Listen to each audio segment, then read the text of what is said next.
नमस्कार, मेरा नाम उज्जवल सिंह है। आज के इस वीडियो लेक्चर में हम लोग B2 बॉम्बर पे चर्चा करेंगे कि क्या है B2 बॉम्बर, जिसका प्रयोग अमेरिका ने ईरान पर हमला करने के लिए किया था। आइए शुरू करते हैं। इस लेक्चर की शुरुआत हम डोनाल्ड ट्रंप के ट्वीट से करते हैं। डोनाल्ड ट्रंप ने ही जानकारी दी थी पूरी दुनिया को कि डोनाल्ड ट्रंप ने B2 बॉम्बर का प्रयोग करके ईरान पे हमला किया है। ये है डोनाल्ड ट्रंप के ट्वीट। डोनाल्ड ट्रंप के ट्वीट से यह जानकारी मिलती है कि ईरान के 3 शहर फोर्डो, नतांज और इस्फहान पे हमला किया गया था। सबसे पहली बात, यह क्वेश्चन अराइज होता है कि अमेरिका ने ईरान पे हमला क्यों किया था। तो आइए इसके कारणों पे चर्चा करते हैं। अमेरिका के द्वारा साफ शब्दों में ईरान को कहा गया था कि न्यूक्लियर वेपन्स नहीं बनाना है। इसके बावजूद भी ईरान न मानते हुए न्यूक्लियर वेपन्स बनाए जाता है। अमेरिका ने पिछले 2 सप्ताह में भी डेडलाइन जारी कर दिया था कि यदि आप न्यूक्लियर वेपन्स बनाना नहीं रोकेंगे तो हमला किया जाएगा। ये हैं प्रमुख कारण। अब आते हैं B2 बॉम्बर के बारे में। इसके बारे में हम लोग जानकारी लेंगे। B2 बॉम्बर, जिसका पूरा नाम B2 स्टील्थ बॉम्बर है। स्टील्थ का मतलब ही चुपके से होता है। इसका मतलब B2 बॉम्बर आपके यहां आकर अचानक से बम गिराकर चला भी जाएगा और आपको भनक तक नहीं लगेगी। यह मैन्युफैक्चरिंग अमेरिका के ही नॉर्थरॉप ग्रनमैन कंपनी ने की थी।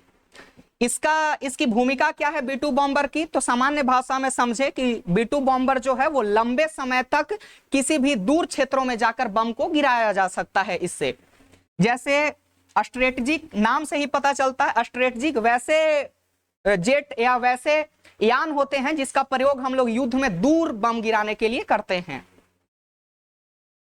ये दुनिया के सबसे महंगे बॉम्बर्स में से एक है। आप इसके कॉस्ट से भी अंदाजा लगा सकते हैं।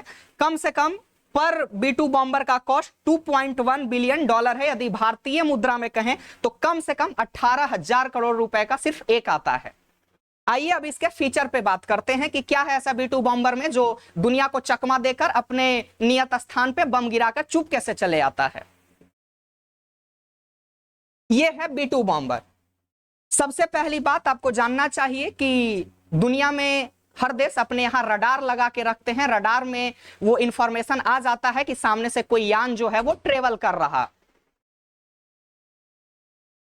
आपको पता होगा कि रडार से जो है वो तरंगे उत्पन्न होती हैं और वो तरंगे यान से टकराकर उसी रडार में आता है, जिससे पता चलता है कि सामने से यान क्रॉस कर रहा। लेकिन B2 बॉम्बर का डिजाइनिंग इतने खतरनाक तरीकों से की गई है जिसपे जो रडार से जो तरंगे उत्पन्न होती हैं वो उस पे जाती तो हैं लेकिन इधर उधर छिटक जाती हैं। जैसे मान लीजिए कि अगर रडार से तरंगे इस पे आ भी रही तो इसके ऐसे विंग्स बनाए होते हैं कि तरंगे जो है वो वापस न लौटने के बजाय इधर उधर छितरा जाती हैं। फिर B2 बॉम्बर्स के अंदर कुछ ऐसे अडेप्टर्स लगे होते हैं जो उस तरंगों को अपनी ओर आकर्षित करके वो रडार की तरफ जाने ही नहीं देते। और एक बात, अगर कुछ रेडियो तरंगे जब तक रडार तक पहुंचेंगी तब तक B2 बॉम्बर उस जगह से जा चुका होगा। बिल्लू तुम्हारे जेल से फरार। अब आते हैं इसके फीचर के बारे में। आप इसके पावर का अंदाजा इससे लगा सकते हैं कि B2 बॉम्बर एक बार में 18,000 kg का बॉम्ब एक जगह से दूसरे जगह तक ले जा सकता है। फिर कम से कम एक बार में इसको अगर आप फुल फ्यूल भर दीजिएगा तो 11,000 किलोमीटर तक दूरी तय कर सकता है। यह बहुत बड़ी बात है युद्ध में ऐसे यानों का प्रयोग करने के लिए, क्योंकि युद्ध में सबसे बड़ी दिक्कत यही होती है यानों में कि उसमें फ्यूल का बहुत बड़ा प्रॉब्लम होता है। उन सारे प्रॉब्लम से निजात B2 बॉम्बर में पाया जाएगा। B2 बॉम्बर दुनिया का खतरनाक बॉम्बरों में से एक है। इससे कौन कौन से बम को ड्रॉप किए जा सकते हैं तो आइए देखते हैं। सामान्य बम, नॉर्मल बम जो किसी क्षेत्र पे गिराए जा सकते हैं। फिर परमाणु बम, B2 बॉम्बर से परमाणु बम को भी गिराया जा सकता है। फिर GBU-57A/B जिसको MOP कहते हैं, इसी बम का प्रयोग ईरान पर अमेरिका ने किया था।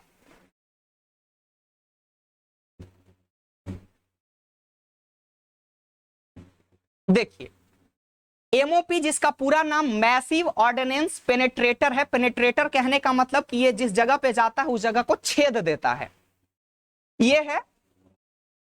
एमओपी का प्रयोग उन क्षेत्रों में किया जाता है जहां पे जमीन से बहुत अंदर तक हमला करना हो। ये इसका नाम बंकर बस्टर भी है। ये कम से कम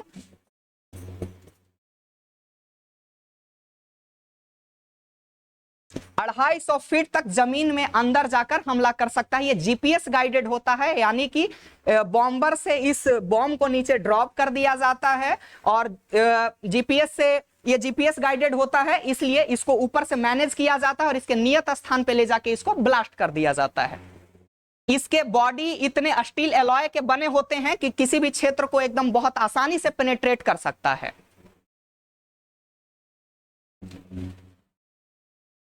अब देखते हैं कि यूनाइटेड स्टेट ऑफ अमेरिका ने ईरान पर हमला कहां से किया था। यूनाइटेड स्टेट ऑफ अमेरिका में एक जगह पड़ता है मिजौरी एयरबेस। मिजौरी एयरबेस से ही अमेरिका ने ईरान पे हमला किया था। मिजौरी एयरबेस है अमेरिका का। ऐसे देखते हैं दुनिया में एक दो और जगह हैं जहां से अमेरिका पूरी दुनिया को कंट्रोल करता है।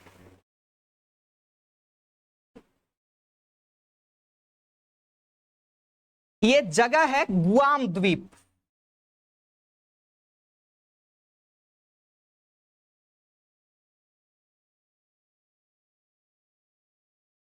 गुआम द्वीप से अमेरिका पूरी दुनिया को कंट्रोल करता है। गुआम द्वीप जो है वो अमेरिका का पावर हाउस है। यदि किसी भी बड़े राष्ट्र को यदि अमेरिका को कंट्रोल करना होगा तो उसको पहले गुआम द्वीप को कंट्रोल करना होगा, क्योंकि अमेरिका के आधा से ज्यादा हथियार गुआम द्वीप पे ही रखे हुए हैं। गुआम द्वीप से इधर के क्षेत्रों को कंट्रोल करता है अमेरिका, जैसे चाइना, रूस, जापान। एक जानकारी के लिए और बता दूं कि गुआम द्वीप से ही द्वितीय विश्व युद्ध में जापान पर भी हमला किया जा रहा था। यह पैसिफिक ओशियन में पड़ता है। एक और क्षेत्र है इंडियन ओशियन में जिसका नाम डियागो गार्सिया है। डियागो गार्सिया को समझने से पहले आपको पहले मॉरिशस का इतिहास समझना होगा। जिस प्रकार भारत पर कभी ब्रिटेन कॉलोनी का साम्राज्य था, उस प्रकार कभी मॉरिशस पर भी ब्रिटेन का साम्राज्य हुआ करता था। जिस प्रकार भारत को ब्रिटेन ने अलग तो किया लेकिन भारत और पाकिस्तान में तोड़ कर रख दिया, ठीक उसी प्रकार मॉरिशस को 1965 ईस्वी में अंग्रेजों ने अलग तो किया लेकिन मॉरिशस और चागोस द्वीप को अलग कर दिया। उसी चागोस द्वीप का पार्ट है डियागो गार्सिया। ये डियागो गार्सिया अभी ब्रिटेन के कंट्रोल में है और ब्रिटेन ने अमेरिका को दे रखा। अमेरिका इस डियागो गार्सिया से इधर के क्षेत्रों पे कंट्रोल करता है, अफ्रीका, भारत। एक चीज और बता दें, जब भारत और पाकिस्तान में युद्ध चल रहा था तो अमेरिका ने कुछ ऐसे हथियारों को डियागो गार्सिया में भी लाकर रखा था और उस समय पाकिस्तान की जो नजदीकी है वो अमेरिका से बढ़ी हुई थी, तो वहां ये डर भी बन रहा था कि कहीं अमेरिका ना हस्तक्षेप कर दे। ये है मॉरिशस। आप इस फिगर में देख पा रहे होंगे कि इस डियागो गार्सिया में यहां पे मिलिट्री बेस है।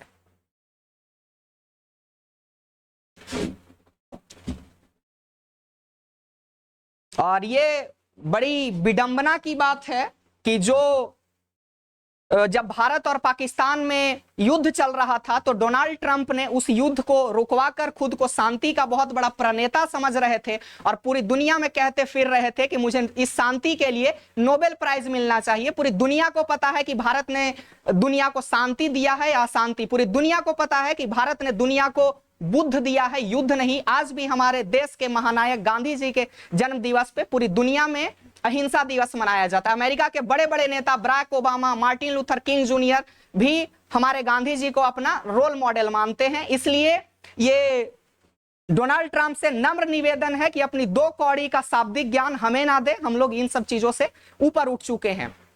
खैर, आज के लिए इतना ही। हमने इस वीडियो लेक्चर्स में B2 बॉम्बर्स पे देखा और हमने देखा कि अमेरिका और ईरान के बीच युद्ध के क्या कारण थे। आज के लिए इतना ही। That's all for the day.